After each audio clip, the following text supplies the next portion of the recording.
Yeah, these next three videos are obviously much later than they probably should have been, but this week has been kind of like a complete bitch. But now that this all seems to have passed, we can get back to this. And what better way to get back to this? I don't think I've talked about Lynch yet since I've been doing this, so I figured I'd just go with his two probably most recognizable movies, or the things kind of most associated with him. If you were to ask somebody to name the first two Lynch movies that come to mind, if they wouldn't say Twin Peaks, they'd probably say these two. Yeah, so let's just go into this. I want to start with Blue Velvet, mainly I think because, number one, I'm pretty sure it was my first Lynch movie. It was that or Wild at Heart, but I'm pretty sure it was this one. And watching it, especially when you look at all of his other stuff, I would say it's probably the perfect start to Lynch. If you're not maybe as open-minded of a moviegoer, this is definitely a case where I wouldn't start with his first movie. Because I feel like Eraserhead is actually one of the last movies you probably want to get to if you're trying to like gradually bring yourself into Lynch, as opposed to just starting from the get-go and going from there. To really get a grasp on exactly what it is he does, because um, well, first off, it obviously is tackling an area that most people have seen in many other aspects, like the whole, there's the, perfect neighborhood setting and everything seems, great in this suburban neighborhood, and then underneath is where it's like really gritty and dangerous and dark and all that, which they show with this very on the nose imagery at the very start, where we see the rose, and we hear Bobby Vinton's voice, and just see how perfect everything is. It's like basically we're in Pleasantville after everything turned to color, and then we see Jeffrey's dad keel over in the yard, and then it goes down into the grass where we see like the bugs eating each other alive. And that might put one off in a sense that it does seem way too on the nose, and it does seem like, oh well, this is obviously already explored territory in many ways already. But there's something about Lynch that makes it feel like you can recognize what it is he's trying to do and the satire he's going for, but he's gonna do it in his own way. You cannot stop the criticism of this movie at, oh, we've seen this before. No, you fucking haven't. You've seen the idea portrayed many times, but not the way that Lynch does it. And actually, one of the things that I think really works for me also is that I almost don't even see them as two separate things. Maybe it's because I've seen the movie so many times now, and they all just kind of mesh together by that point. But because the idea would be that you see it as like there's the upper layer that's everything seems perfect and all that. You got like the perfect girl with Laura Dern and her perfect family, and you got Jeffrey and his perfect family, and the perfect yards, the perfect fences, the perfect everything. And then down here is everything else that's in the movie.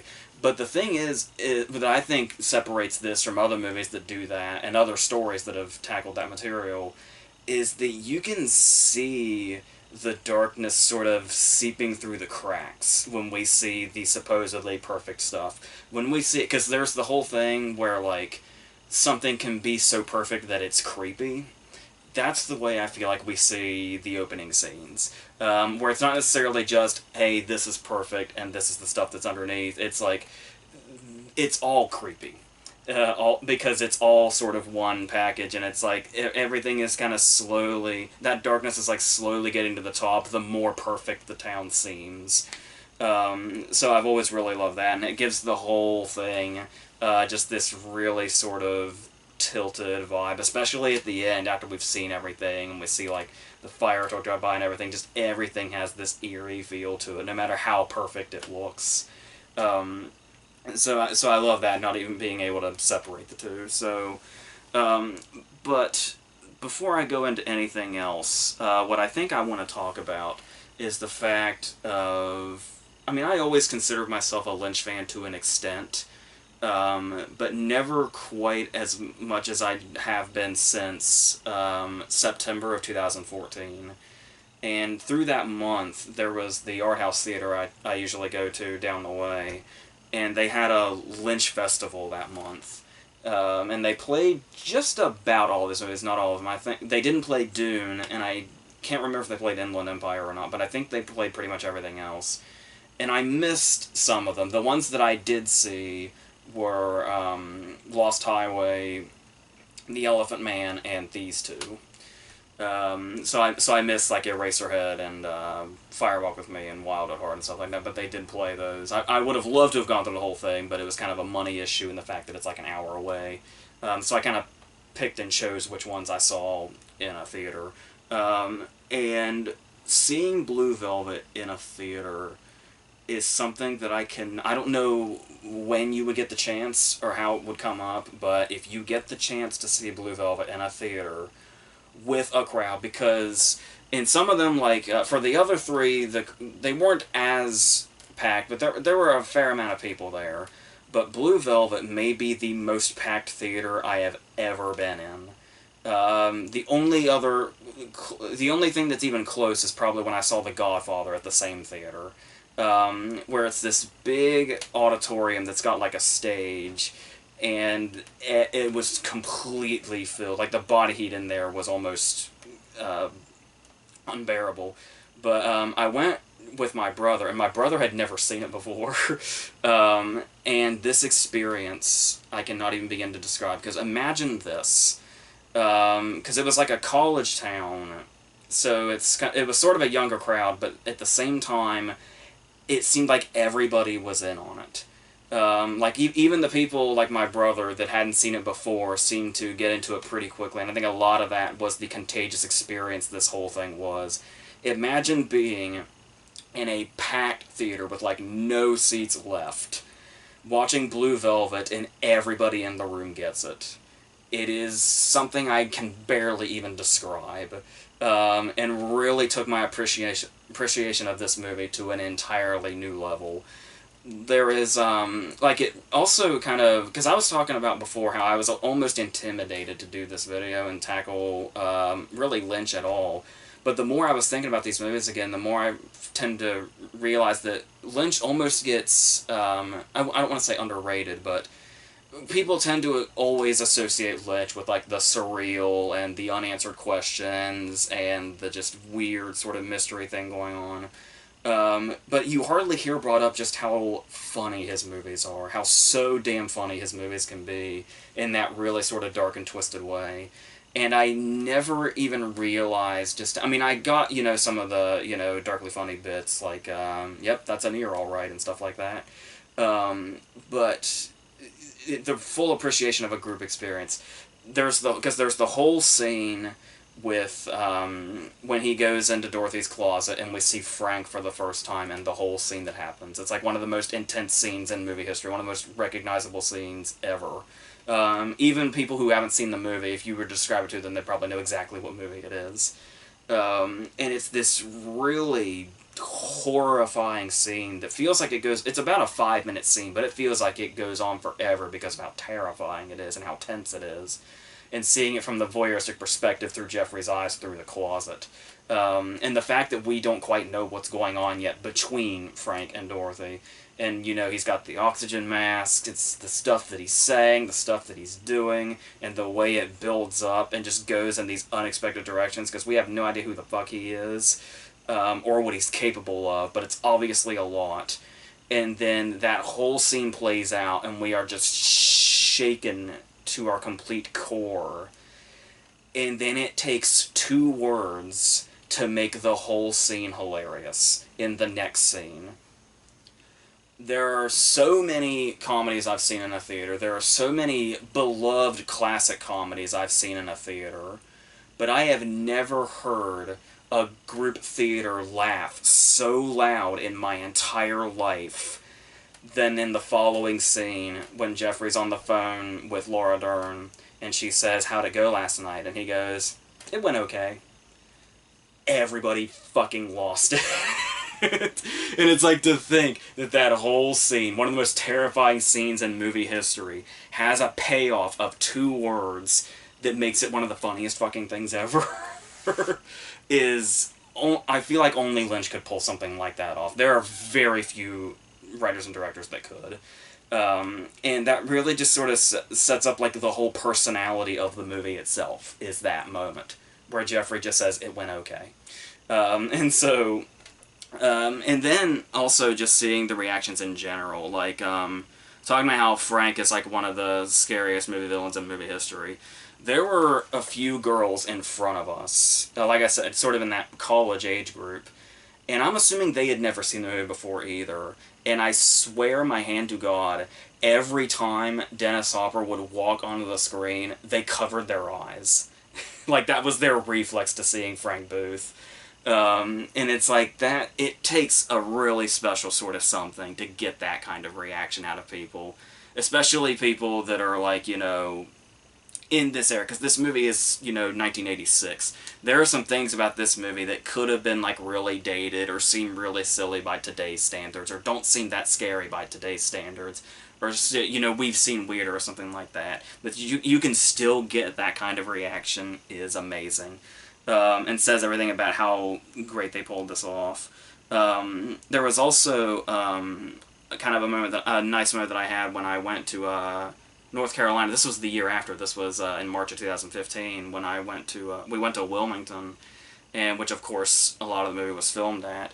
And I didn't know the layout of anything in particular, and something just felt so special to me about this when one of the places we went to during a tour was the bar.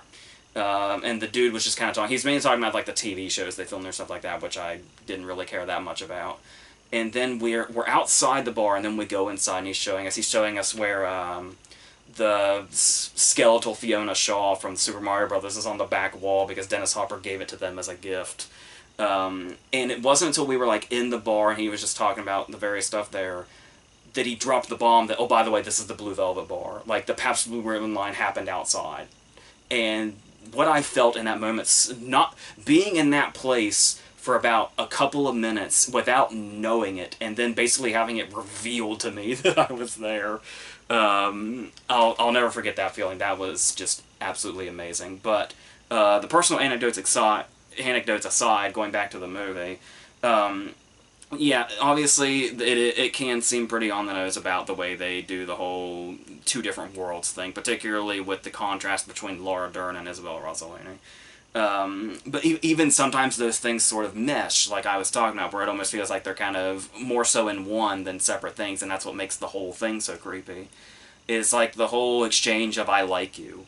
Where it's like he has that. You would think that would start with Laura Dern, but he actually does the interesting choice of starting it with when he's holding like this broken, fragile Isabel Rossellini in his arms, and she's like, "Do you like me?" And he says like, "Yes, I like you."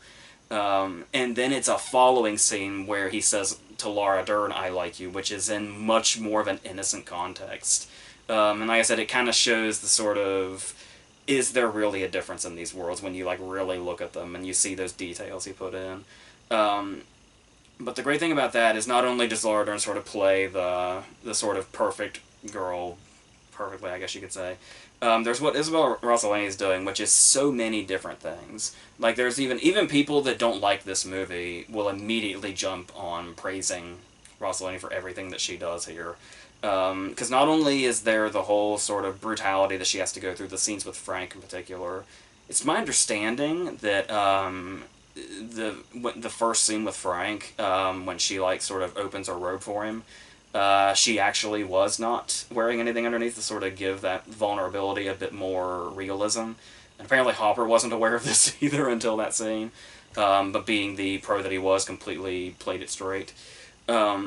But the back and forth that we have with her, where we see her in so many different lights, because obviously we see her as a victim when we see her with Frank, but when at first she's alone with Jeffrey, we're really not sure, because they build her up to be something possibly a bit sinister, because we're introduced to her before we're introduced to Frank, and we're introduced to her because it's like something really bad's going on. Somehow there's a severed ear here, probably a murder involved, and it's being investigated, and it's like Laura Dern's even telling him, like, you don't want to go to her building because she could be dangerous because she's obviously involved in this. We just don't know how. And then there is, moments about her where she does seem, like, dangerous and aggressive. But then once we see different sides to her, we see that, she's fragile and broken, and she's obviously this heartbroken mother that's in this, nightmare situation where Frank has her husband and child and is keeping them from her to basically be this object of his. But the thing is that instead of it just being we think she's one, then it turns out she's another, she can kind of go back and forth. Which is really takes something, like I said, from like it's almost not even worth going into bringing up tone in this movie, because it's like there's so many ways it could have been all over the place, and in a way it is, but Lynch has such a control over it and knows exactly what he wants to go for, that he knows exactly what works in what moment without it clashing with something that came before or after, which is something you can't even really describe. It just takes a writer and director so in tune with his story to be able to pull that off that you can hardly get into the details of how one would pull that off. It almost just kind of has to be inherent with that story within the director. So, yes. And going on that also, there is the whole. I want to go into Ben now. The one scene with Dean Stockwell. Because what I really love about the Ben scene, because not only is it Dean Stockwell's only scene and he leaves that much of an impression, but there's so many things about this scene. Because I was saying before that this is kind of a good start to Lynch, because it's pretty straight for Lynch. It's extremely straightforward. Like it's got a narrative. Its questions are eventually answered, most of them. It has, a resolution of sorts, but still, with Lynch, you can always expect there's going to be some of those things where you do have unanswered questions. There's so many unanswered questions about Ben, but that's what makes him so amazing. Not to mention just the amazing stuff that Dean Stockwell's doing, but you think about the fact of Frank and his gang, where we've got like Brad Dourif here, we've got Jack Nance, Eraserhead himself is here, and there's just something so weird about them in general, but we know there's also something incredibly dangerous, mainly because of Frank himself. So to think that Ben is the place Ben is the place to be for them. So it's like, what exactly does Ben do, and what is he capable of? And the only kind of sense we get as far as Ben being as unpredictable as Frank is that moment where he seems very much like, almost like Frank walked into the wrong room or something. When it's like you see the way Ben acts and he's so sort of like, I guess like his own thing, like he's just sort of cool about himself. You don't expect any sort of overreaction out of him or anything. Just everything is what it is in this place. And then there's the one moment where he slugs Jeffrey in the stomach, which you're kind of not expecting. And then something like that never happens again with Ben. He goes right back to just being cool about himself. My brother noticed something, and I can't unsee it now. And I really love this. I can't tell if it's intentional or not. But it's the fact that Ben is holding a cigarette through this whole scene in like that holder. And it's kind of always in his vicinity.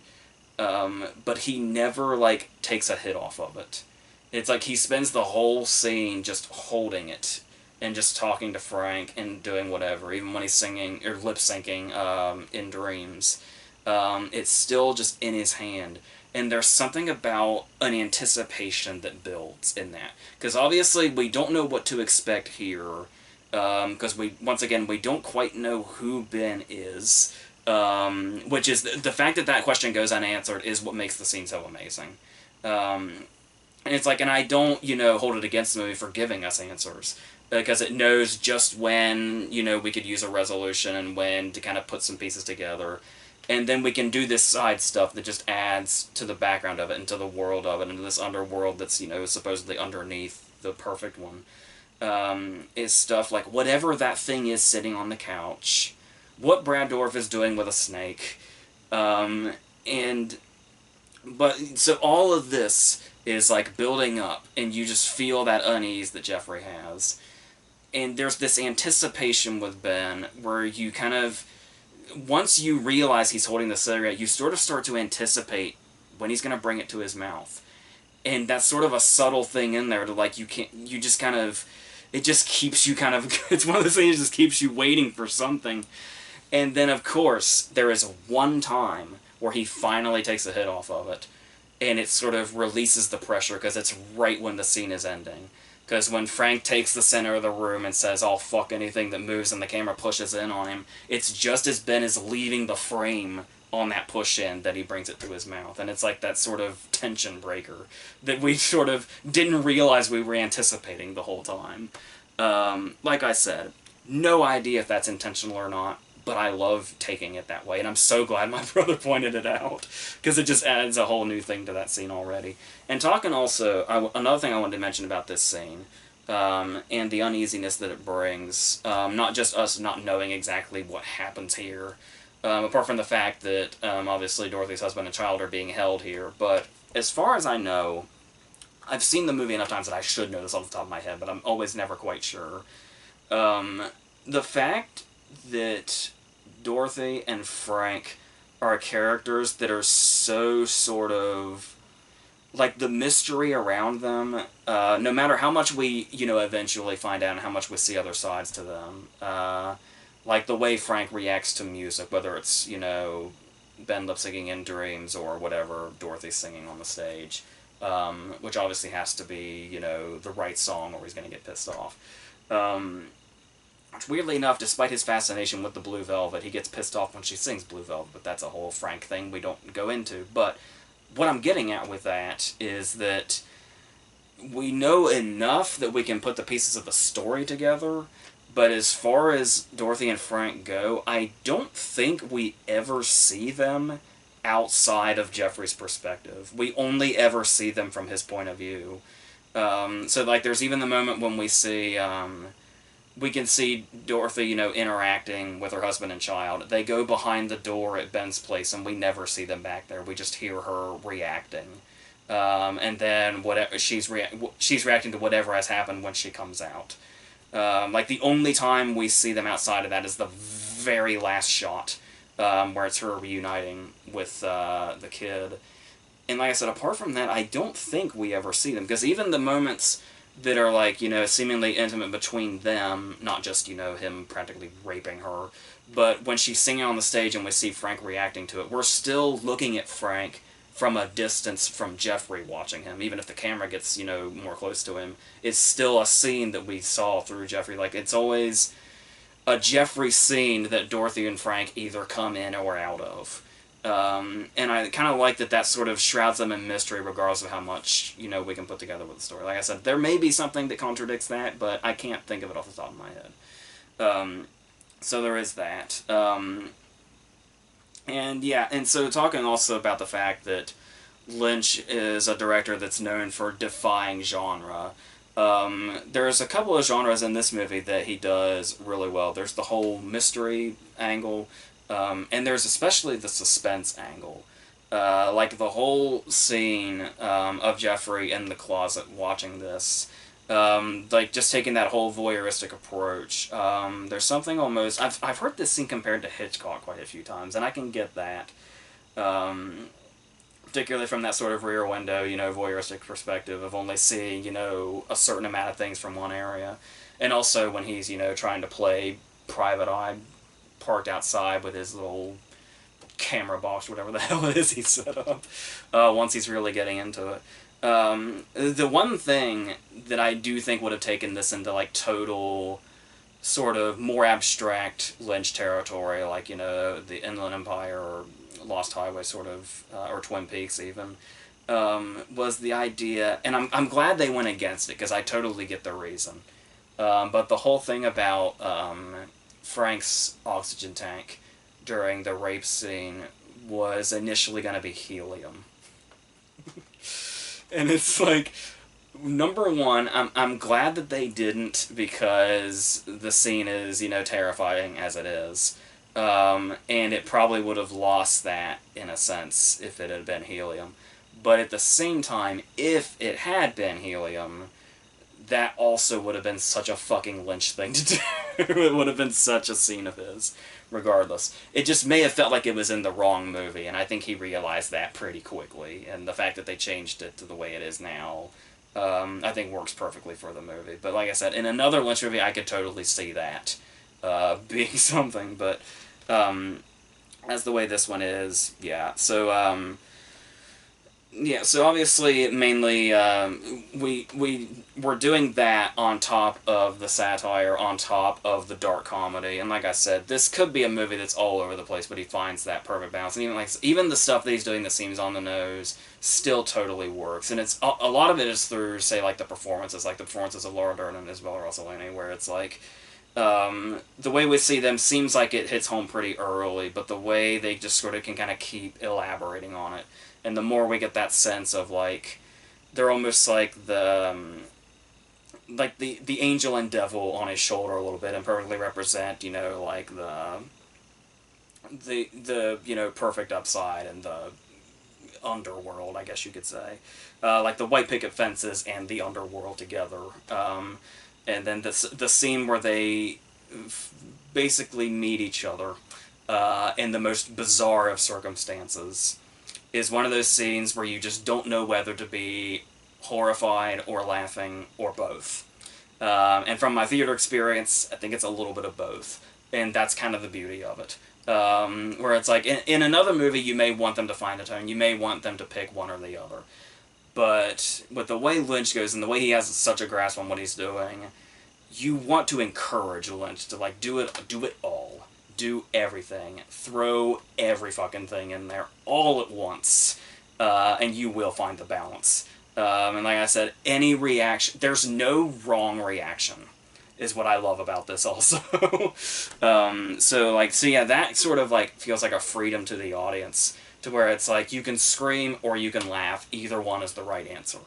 And so that's something that just really works for this movie also. And of course, another one of the obvious things, but once again, it's just handled so well, that's not a criticism, is the whole idea of when I was talking about seeing things through Jeffrey's perspective, where it's the whole thing of like and talking also about the Laura Dern versus Rossellini thing, is the living the perfect life and doing the right thing, or giving in to like your weird desires, like the whole voyeuristic thing or anything like that, where it's like, yeah, Jeffrey does some crazy shit in this, like, hiding in the closet and just sort of looking at everything, or trying to go into this investigation himself and do the whole thing. But it's like, in one sense, it seems like he's getting way in over his head very quickly, but then in the next minute, it's sort of like, it's one of those things that anybody can relate to, at least to an extent.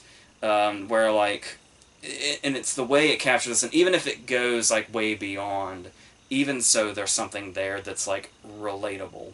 Because we all sort of have those things in us, like, it's, like, Jeffrey lurking in the closet looking at all this stuff might seem crazy in one sense, but I feel like if you've so much as eavesdropped on a conversation in your life, there's going to be some relatability to the choices that Jeffrey makes in this.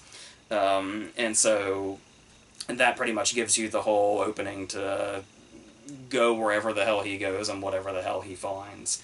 And yeah, like I said, even if, it seems maybe a bit unlynched that it does have a resolution, we do mostly get answers. There's still all that stuff in there that is absolutely, he's the only person by far that could have made this.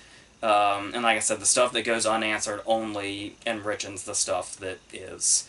So there's this perfect combination. He knew exactly when to go for it, when to sort of hold back in regards to what's revealed or what we know. And yeah, it's also worth noting that both of these movies have a really interesting sort of Oscar accomplishment, which is usually when movies manage to get like a Best Director nomination, you see like where they get a Best Director nomination but they don't get a picture nomination. That obviously happened most of the time when there were only 5 picture nominees. But those movies always usually got at least like acting nominations or technical nominations or whatever. Both of these movies accomplish the exact same thing of getting something as prestigious as an Oscar nomination for Best Director and no other nominations whatsoever. And it's like, and you may look at that and you may think like, well, what do the Oscars know? And it's like, oh, Ron Howard won for A Beautiful Mind when Lynch was nominated for Mulholland Drive.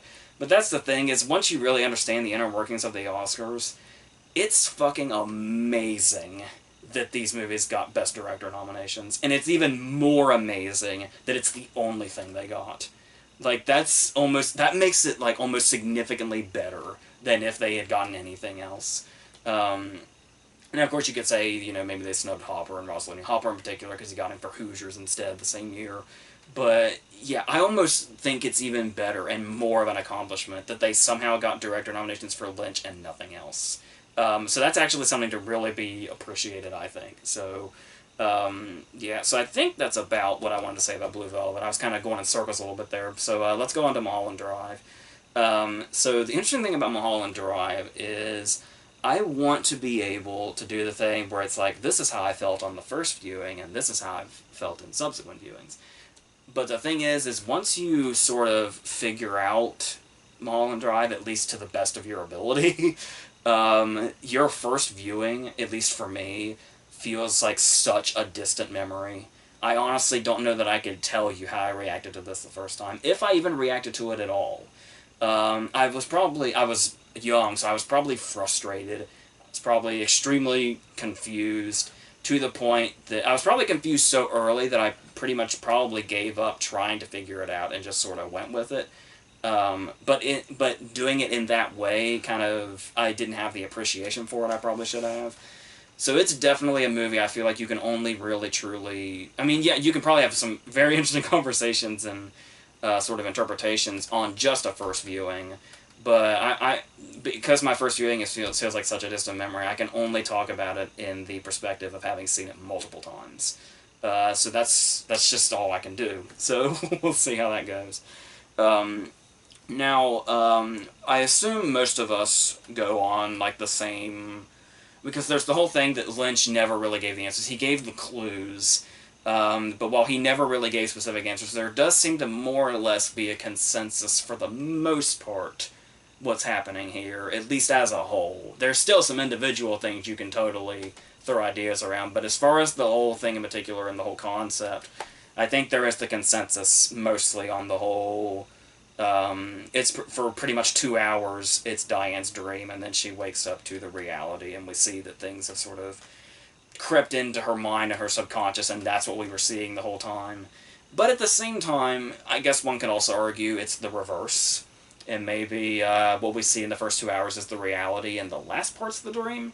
But I think it's made pretty clear, especially given the one of the very first shots of the movie being the camera falling down onto the pillow. I think that's pretty straightforward. The fact that it starts with the camera falling down on the pillow, and then we reach the moment when she's Diane, which is introduced through the cowboy saying "time to wake up." I mean, it seems pretty clear that would be what it is. But once again, with Lynch, you can never quite feel like... I almost feel like it's almost foolish to look at a Lynch movie and say, well, I know all the answers, and I figured it out. I feel like there's always going to be a little something there, but let's go into it. So, starting with that standpoint in general, though, if we're going on that's what the concept is, as a whole, is the first 2 hours or so is the dream before the cowboy says wake up. Immediately grabs me because, I think I mentioned this before, is ever since I saw when Orson Welles did The Trial with Anthony Perkins, that movie gave me this fascination with movies that movies that evoke the feel of a dream or a nightmare, like realistically. Like when you watch the movie, it actually gives you the feel of when you're actually... I know a lot of people also don't remember their dreams, so this will be probably lost on them, but just the way things do, and the fact that Lynch took that concept and just took it so above and beyond, and did this whole thing where it starts off the way we recognize a lot of Lynch has, where it's like, he gives us the feeling that we're gonna see something that's a bit conventional, and then takes us on our way. The scene with Robert Forster at the beginning, where he's the detective after Rita has survived this supposed hit and then had this car accident, sort of gives me the vibe of the Kiefer Sutherland scenes in Fire Walk with Me. where they're at the very start, and it gives you this idea, the way the characters talk and everything, like that sort of generic detective speak, where it's like, oh, well, this will be a lot easier to follow than I probably guessed. And then, much like Kiefer Sutherland in Fire Walk with Me, Forrester and the other detective are never seen again, ever. At least I don't think they are. If they are, it's very, very brief and doesn't matter. So it's sort of give you that sort of false idea that you might know exactly what's going on at the very start, until it goes forward and we see what all unravels. Now, of course, we start off with the whole idea of Naomi Watts being this actress who comes to LA and is gonna, hopefully be this big actress, and it goes into this whole sort of like this whole showing the underlying sleaziness of Hollywood and all that, and what they go through in particular. And that's what, to my understanding, a lot of people take away from this movie, is that it's kind of this whole sort of, underworld of Hollywood sort of thing. But there's so much going on in this, in particular, just the execution of everything. That's kind of one of the last, I mean, it's definitely in there, but it's one of the sort of last takeaways I take away from it. Because you start off and you've got Naomi Watts, and you've got Laura Lena Herring, who is Rita in this scenario, in the dream sequence, if you want to call it. There's so many, if you interpret it this way, and if you want to go this direction, ways of setting this up. But the whole idea that they are trying to figure out the mystery of Rita's amnesia. And it basically shows that Betty, in this case, is sort of very much feels like a Jeffrey Beaumont type. Where once she realizes there could be a particular mystery, sort of like one you would see in a movie, the movie she so desperately wants to be in, we kind of go in that same direction of this seemingly innocent person that comes from this seemingly innocent life that sort of gradually, yet somehow willingly, goes into this sort of underworld. They're very comparable in that sense, but they still feel like they take two very different approaches here. But to the extent that you can tell this was a movie that Lynch initially was going to make a TV series. Because it's like, basically, when Betty goes down this rabbit hole of trying to figure out Rita's identity, she basically ends up in Twin Peaks. Like the show Twin Peaks is basically what seems to happen here, up to and including the actor that's seemingly, the man behind the curtain that's trying to make everything happen. But the thing here is that when we see all these things that give these supposedly unanswered questions, once you take in that concept and you realize that most people went away from this movie saying, it's like so infuriating, it's so frustrating because it's so confusing and all that, and it's like, it seems like these totally unrelated scenes. But the thing about it is, you take in the concept of it's her having this dream and everything that's sort of in her life that's like, even these seemingly insignificant things that are like bleeding into this dream and take on this totally different form, that may be symbolic of how she views them in real life, or they've completely created a new monster out of themselves, sometimes quite literally. That I honestly think the movie is shockingly easy to follow if you take to that particular theory. Which, like I said, I use the term theory loosely because it seems to mostly be the unanimous way that people take it. And so once you establish that, and you take it as anything can happen in this portion of the movie because it's a dream, the movie becomes like surprisingly fun. Are you allowed to say that about a Lynch movie? I think you are. Because it seems, I can't imagine him not having so much fun giving this freedom to himself of saying, this is somebody's dream, anything can happen in dreams, anything can, morph from one thing into another in dreams, the way things go on, sort of bleed into from one thing to the next. So I can pretty much do whatever I want with this. And it'll be in the confines of that. But that's not to be mistaken for the fact that that leaves you room to just be reckless. Like, you can just say, like Lynch has been accused of before, and I think sometimes even admitted to, in instances of, like, some instances in Twin Peaks, just putting stuff in there for the fuck of it. that has no explanation, just to completely, fuck around, and make people wonder if there's something in something that has nothing in it.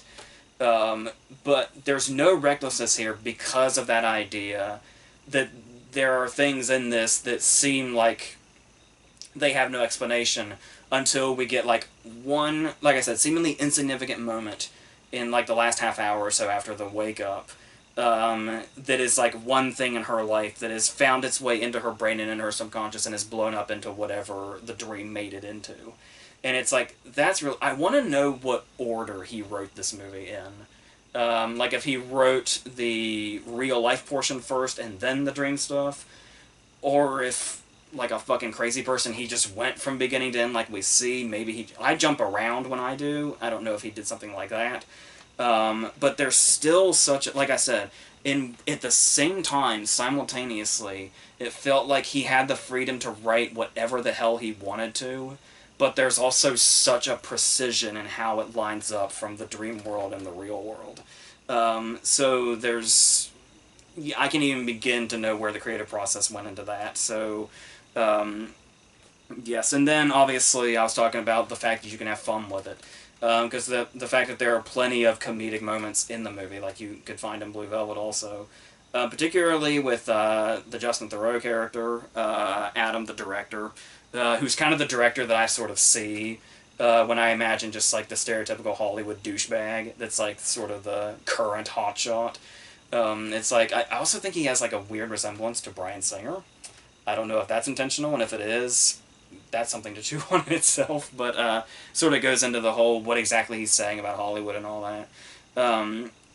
But the fact that when you take that for what it is, like as far as the dream thing, where it's like, because in one sense you could say like, if we are doing the dream thing, what is a dream and what isn't?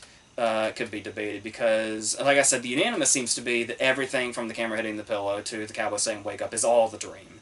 But then you could argue that and say, well, what about the stuff that we don't even see from her perspective, like the scenes with Adam, or like the scene with the hitman, or another, in many instances with like Rita, and so, and you could go into that. I just take it as the whole thing is the dream because the whole thing about Adam is the idea that she has the real life version of Adam in her head, and so in this dream, like everything that happens to him, because you notice everything, Adam has like the worst luck in the world in this portion of the movie, despite being so happy and successful in real life, that this whole thing is like Diane's petty revenge against him.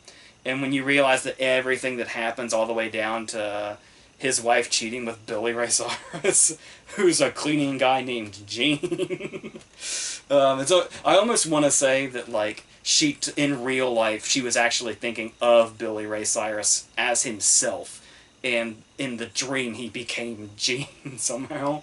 It becomes hilarious. Like the more bad stuff that happens to him, when you realize it's basically just Diane's petty revenge in her mind against him in this dream, if you take it in that direction.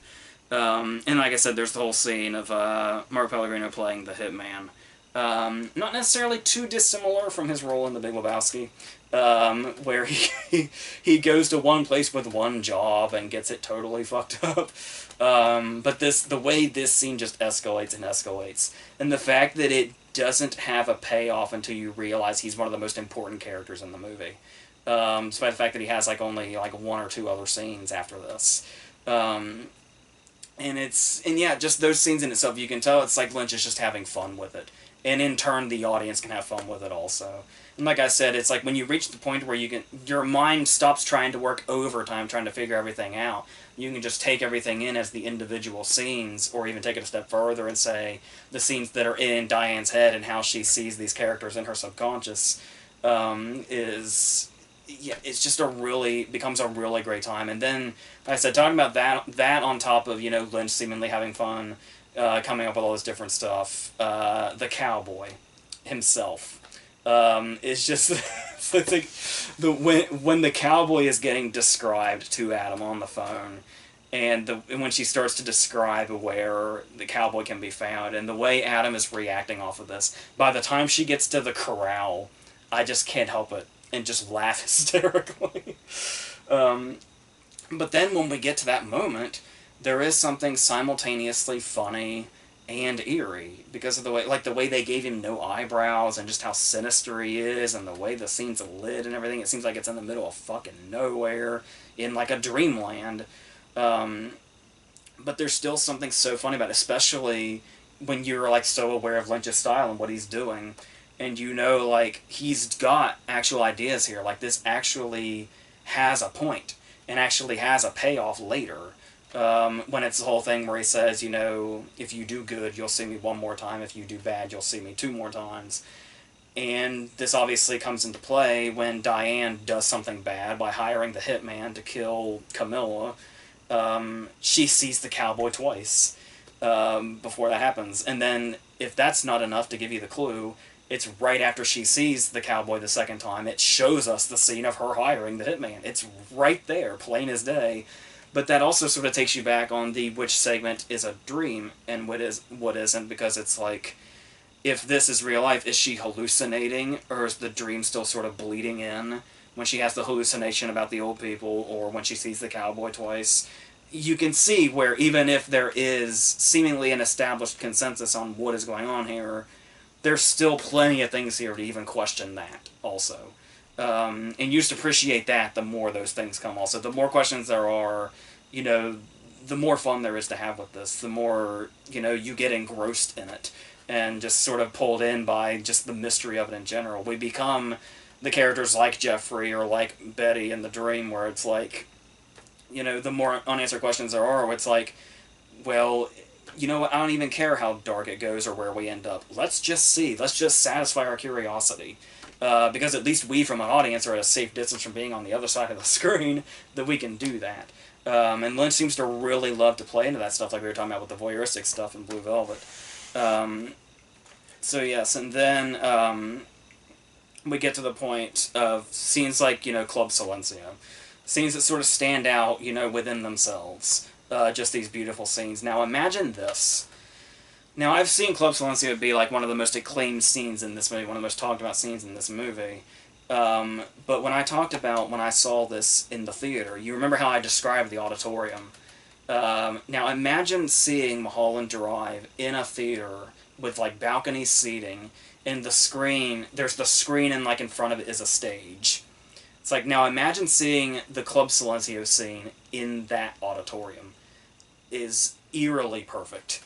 And so incredibly, like I said, I don't think I even appreciated the scene until I saw it that way. To where I almost felt like you're basically there.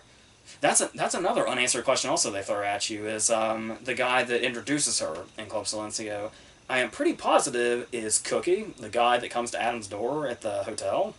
So it's like when you have the people that are like, there's one person in the dream and one person in the reality, this guy is twice in the dream.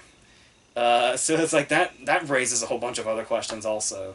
And if this were a more, you know, elaborate video, I would probably try to go into those.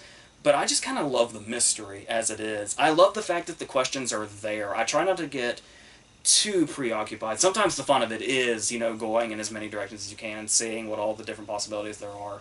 But sometimes I just like that the questions are there, and that's enough for me to say, to just be so, you know, won over by this and so just drawn into it. I love the idea of just that darkness being there that we don't know about, and it just sort of stays in that darkness. And it's like, as long as we can feel it there, we don't necessarily have to go into it and explore, but we can if we want to, and that's the beauty of it. And I think that's one of the many reasons Lynch is so adamant about not giving us answers. Because then what do you have after that? Because that's what I was talking about, where it's like, yeah, you figure the movie out, supposedly, if you figure out one's a dream world and one's a reality, but why do we still keep coming back to it if that's such a solidified thing, supposedly? It's because there's still so many unanswered questions there and so many ways that you can take it, to the fact that that's not necessarily a definitive theory. It's just, I guess you could say, the easiest to digest. But there's still, you know, so many other directions you can take this and so many other things to explore. But that's what I love also, and this is really fascinating, is, well, first off, Naomi Watts' performance in general. There's so many things she has to do here, not just the difference between Betty and Diane, but also, like, the individual scenes, like, Club Silencio or the audition especially, is one of those scenes that just sort of envelops you. You don't realize how long it's gone on because it's drawn you in so much. Not only does she find that perfect balance and is able to do the innocent Betty along with what the hell Diane's going through, but the fact of this character of Diane. So let's say you are taking the approach of the first 2 hours as a dream, then Diane wakes up and we're in reality. So there's so much mystery surrounding Diane and how she got to this point, but we know enough because of, the clues in the dream. But the thing is there's still a mystery to her in a sense, but having watched inside her mind, inside her subconscious, how these things in her real life translate to her dreams, is there a fictional character we have known so intimately, yet still feel such a mystery around? And that's a really crazy concept to me that I really love about this character, where it's like, just the accomplishment of that alone, which is, the combination of Lynch and Watts working together, is, so that is, like, sort of like the ultimate character work. To spend a majority of the movie basically inside the character's mind and see their interpretations of their world, whether it be conscious or subconscious. Like I said, the stuff with Adam that seems more deliberate, where it's like, this is what she wishes his life was. But then there's the other stuff that nobody can explain, which is always that stuff that's in dreams. Sometimes it's the stuff that you sort of desire coming to life in your dreams, and sometimes it's the stuff you can't explain at all, and you have no idea why the hell it's in there, or what maybe small thing that happened in real life set it off. And that the fact that the whole movie is basically that feeling, is, so like I said, yes, it is also kind of a look into, the, seedy underworld of Hollywood and, what's that whole thing's like, but it's like, that's just sort of like, I just walk away from it going, yeah, that is in there too. And it's like, for most movies, that would be their whole point of existence. That would be their whole concept. But the fact that it's just a fraction of... It's probably one of the, best versions of portraying Hollywood in that light. Yet it's such a small, almost insignificant fraction of the movie, to an extent. Like I said, it does obviously really, deal with how Diane got to this point and how we've seen everything in the Hollywood system and how we've obviously gotten there. But still, there's just so much to this movie to take in that it's like, So, I probably got lost a couple of times, but I think that's how I feel about these. Obviously, Lynch is a great director to discuss. Like, sort of have a back and forth and throw out different ideas. It's a little harder when you're one person sitting in a corner, but this is the best I could do. So, and I'm sure people will have, all their other interpretations. Of course, if you're going to give another interpretation, be civil, because like I said, with Lynch, the fact that Lynch refuses to give answers means that there's probably not necessarily a right one. So if you want to come into a Lynch discussion and say, no, it's not that at all, or no, you totally misinterpreted that, that's not how this works. That is not how this works at all whatsoever. If you have another totally different interpretation, I'm sure Lynch fans will love to hear it, because, like I said, that's the whole fun of these, is doing that exploring. Like I said, sometimes I like to sit back and enjoy the mystery, but going in and exploring is also just as exhilarating. So, I think that's what we have here. So, the next one we're going to do a little bit of a Fonda tribute, sort of like the Burt Reynolds thing, where I wouldn't call it like a tribute video or anything, but we're going to talk about a couple of his movies. And, as you can probably guess, totally not done with Dennis Hopper yet. So, until I do that, which is pretty much right now, that's it for this.